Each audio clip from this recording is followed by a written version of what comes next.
آخر زمان کی علامت کبرا یعنی بڑی علامتیں اور ان کے ظہور پذیر ہونے کے دور کو فتنوں کا دور کہا جاتا ہے، اور احادیث کی کتابوں میں بھی یہ باب الفتن میں بیان ہے۔ مسلمانوں اور یورپ میں دو مشہور پیشگوئیاں کرنے والی شخصیات گزری، یورپ میں نوسٹراڈیمس اور بر صغیر میں شاہ نعمت اللہ ولی۔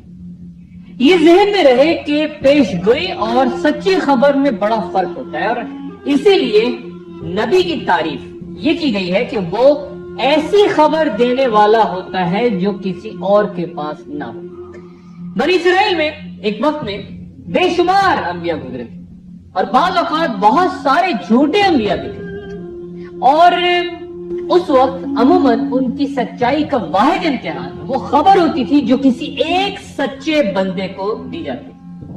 اسی عالم میں جب حضرت دانیال علیہ السلام کو بخت نصر کے زمانے میں بابل کے بادشاہ بلتحسار نے خواب دیکھا اور کہا کہ میں اس شخص کو سچا تسلیم کروں گا جو مجھے میرے خواب کے بارے میں بتائے گا، تو بہت سے جھوٹے انبیاء حیران ہو کے کہنے لگے کہ ہمیں خواب بتایا جائے تو ہم اس کی تعبیر تو بتا سکتے ہیں، لیکن یہ کیسے ممکن ہے کہ ہم خواب بتا دیں؟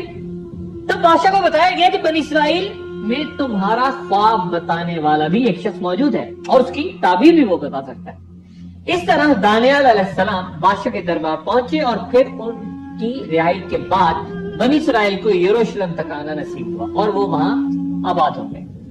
یورپ سے پیشگوئیاں کرتا معروف ترین شخص نوسٹراڈیمس فرانس کے ایک یہودی خاندان میں 14 دسمبر 1503 عیسوی کو پیدا ہوا تھا، لیکن اس کے والد نے کیتھولک عیسائیت اختیار کر لی تھی۔ نوسٹراڈیمس نے ابتدائی تعلیم اپنے گھر پہ بزرگوں سے حاصل کی، اور پھر باقاعدہ مدرسے کا رخ اختیار کرنے سے پہلے وہ ادب، تاریخ، فلکیات اور طب کے علوم کا ماہر ہو گیا، اور کچھ عرصے میں اس کی شہرت ایک ایسے طبیب کے طور پہ دور دور تک پھیل گئی جو طاعون کے مریضوں کا روایتی علاج یعنی ان کے جسم سے خون نکالنے پر یقین نہیں رکھتا تھا۔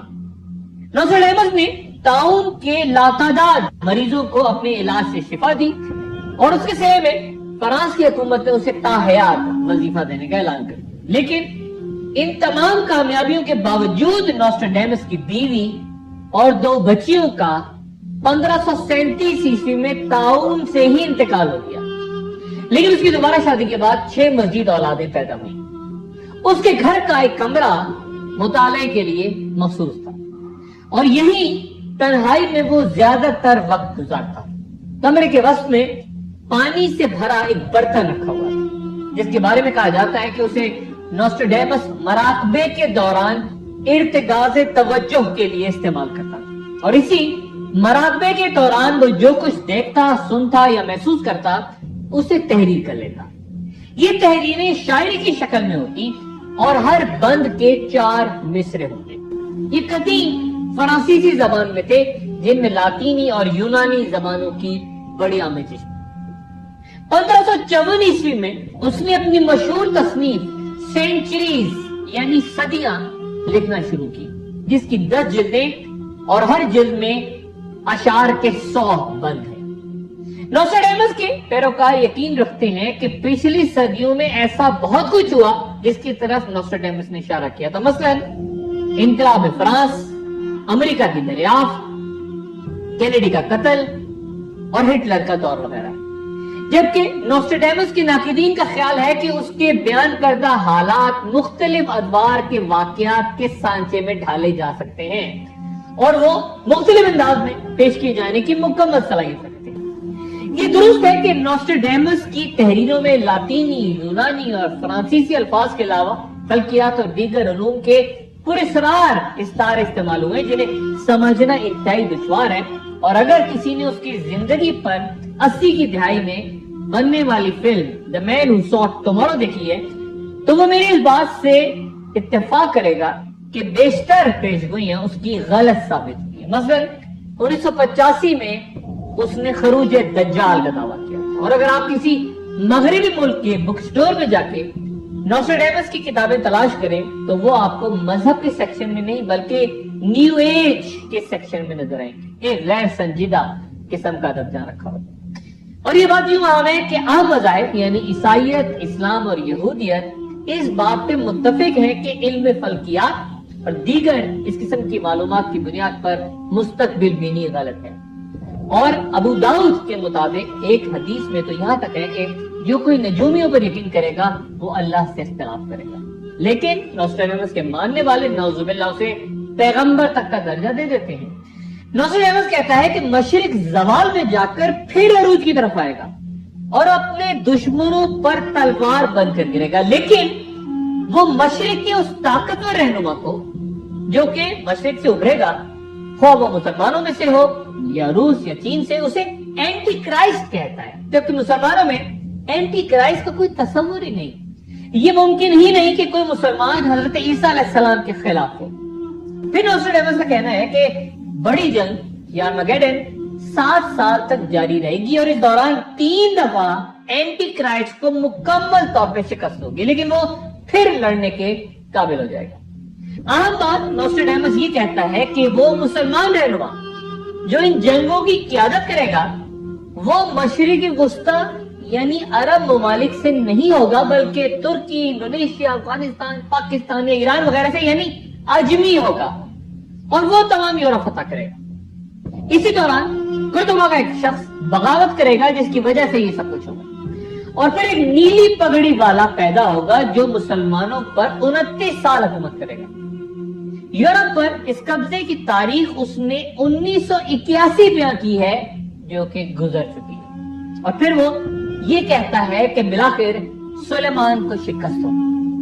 نوسٹریڈمس مشرق کے ہر بڑے حکمراں کو سلیمان ہی کہتا ہے، لیکن اس کی ایک پیش گوئی بہت دلچسپ ہے کہ یورپ کا ایک بڑا سپہ سالار مسلمانوں کو پسپا ہونے پہ مجبور کرے گا، جس سے 2 گروہوں میں جنگ ہوگی جو کہ دریائے گنگا پہ ہوگی. اور حضرت شاہ نعمت اللہ ولی نے اس بارے میں کہا ہے کہ اٹک کا دریا خون سے بھر جائے گا، جہاں ان کا اشارہ یقیناً غزوہ ہند کی طرف. دوسری جنگ عظیم کے دوران جرمنوں نے نوسٹریڈمس کی پیش گوئیوں سے متعلق پمفلٹس فرانس کی سڑکوں پہ گرائے تھے تاکہ وہاں کے لوگوں کے حوصلے پست کیے جا سکے. نوسٹریڈمس تب سے ایک پروپیگنڈے کے طور پہ غالباً استعمال ہو رہا ہے، اور اب تک ہر بڑا واقعہ ہونے کے بعد کوئی نہ کوئی روایت اس سے منسوخ کر دی جاتی ہے، ایک پیش گوئی اس کی سامنے آ جاتی ہے، اور وہ حضرت عیسیٰ علیہ السلام اور امام مہدی کے بارے میں مکمل طور پہ خاموش ہے. علامات کبریٰ یا آخر الزماں کا ذکر کرتے ہوئے یہ لازم ہے کہ ہم وقت یا زمانے کو سمجھیں. اگر ہم وقت کو اپنی نظر سے دیکھیں تو وہ ہمیں گھڑی یا کیلنڈر کی صورت نظر آتا ہے. لوگوں کی عمر اور ایک دوسرے سے رشتہ یعنی باپ بیٹے یا ماں بیٹی، بڑا اور چھوٹا بھائی. وقت گویا مختلف چیزوں کی پہچان ہے. اس وقت دنیا میں فلسفے کے جتنے بھی نظریات ہیں ان میں وقت لامحدود ہے، یعنی کبھی ختم نہیں ہوگا. جبکہ اللہ تعالیٰ قرآن شریف میں کئی مقامات پہ فرماتے ہیں کہ ایک مقررہ وقت تک.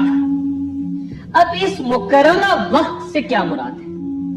کیا اس مقررہ وقت کے بعد بھی کوئی وقت ہے جہاں تک جایا نہیں جا سکتا؟ اس سوال کا جواب کوئی انسان نہیں جانتا. پھر ہمارا وقت کیا وہ ہے جس کا ذکر اللہ تعالیٰ قرآن شریف میں فرماتے ہیں؟ اور وہی ہے جس نے آسمانوں اور زمین کو 6 دنوں میں پیدا کیا، جبکہ اس سے پہلے اس کا عرش پانی پر تھا، تاکہ تم کو آزما کے دیکھے کہ تم میں سب سے بہتر کون عمل کرنے والا ہے. یہاں جب اللہ تعالیٰ فرماتے ہیں کہ 6 دنوں میں ایک کہکشاں بنائی تو سائنس اس کی وضاحت یوں کرتی ہے کہ خدا کا ایک دن کم و بیش 1 ارب سال کا ہے. یہ محتاط اندازہ ہے. گویا تمام کہکشاؤں کے بننے میں 6 ارب سال لگے، جبکہ ایک دن اللہ کے نزدیک 1000 برس کا ہے. اور یہ کیسے واضح ہوگا کہ پیغمبر حضرت عزیر علیہ السلام جب نیند سے جاگے تو فرشتے نے پوچھا کہ آپ کتنے عرصے سوئے؟ تو حضرت عزیر علیہ السلام نے جواب دیا کہ 1 دن یا شاید اس سے کچھ زیادہ. فرشتے نے کہا کہ وہ 100 سال سوئے ہیں. اور جب عزیر علیہ السلام اپنے گھر پہنچے تو وہاں ان کی ملاقات خود سے کہیں بزرگ ایک شخص سے ہوئی جس کی عمر 118 سال تھی، اور وہ ان کا بیٹا تھا جو بوڑھا ہو چکا تھا، جبکہ عزیر علیہ السلام جوان تھے.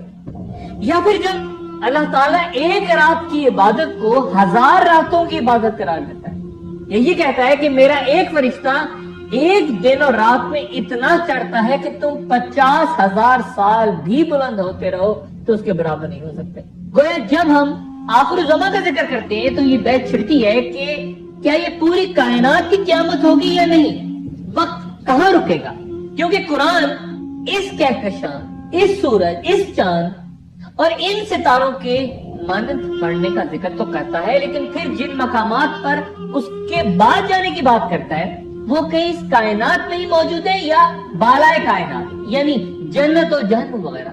این ممکن ہے کہ جب کوئی جنت یا جہنم میں جا رہا ہو تو اللہ کی کوئی نئی مخلوق پل رہی ہو، بن رہی ہو۔ رسول اللہ صلی اللہ علیہ وآلہ وسلم کی حدیث ذہن میں رکھیں کہ جب سب کا حساب کتاب ہو جائے گا، لوگ جنت میں داخل ہو جائیں گے، تو پھر اللہ نئے لوگ پیدا کرے گا جن کا نئے سرے سے حساب کتاب ہوگا۔ گویا یہ آخر زمان ہماری زمین، ہماری کائنات کا ہے، ہماری کہکشاں، باقیوں کا نہیں۔ اور اگر اللہ نے تمام کا ایک ہی وقت مقرر کر رکھا ہے تو یہ اس کی رضا سے ہوگا۔ جدید سائنس یہ بھی بتاتی ہے کہ انہوں نے ایک اور بگ بینگ کی آواز سنی۔ بگ بینگ وہ آواز وہ دھماکہ جس کے نتیجے میں کائنات وجود میں تھی، وہ ایک اور بگ بینگ سننے کی بات کرتے ہیں سائنسدان، اور کم سے کم 7 بگ بینگ کی آوازیں انہوں نے سننی ہیں، یعنی 7 کائناتوں کی وسعتوں میں 7 زمینیں پل رہی ہیں۔